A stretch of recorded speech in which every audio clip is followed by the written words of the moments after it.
جماعت اسلامی نے ایران پر امریکی اور اسرائیلی حملوں کے خلاف سندھ اسمبلی میں قرارداد جمع کرا دی ہے۔ قرارداد جماعت اسلامی کے رکن اسمبلی محمد فاروق نے جمع کرائی، جس میں ایران کے سپریم کمانڈر آیت اللہ علی خامنائی کی شہادت کی مذمت کی گئی۔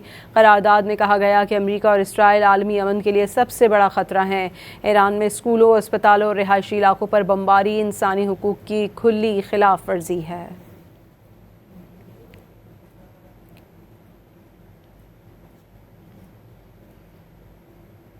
جماعت اسلامی نے ایران پر امریکی اور اسرائیلی حملوں کے خلاف سندھ اسمبلی میں قرارداد جمع کرا دی ہے۔ قرارداد جماعت اسلامی کے رکن اسمبلی محمد فاروق نے جمع کرائی، جس میں ایران کے سپریم کمانڈر آیت اللہ علی خامنائی کی شہادت کی مذمت کی گئی۔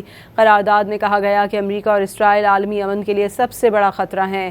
ایران میں اسکولوں، اسپتالوں اور رہائشی علاقوں پر بمباری انسانی حقوق کی کھلی خلاف ورزی ہے۔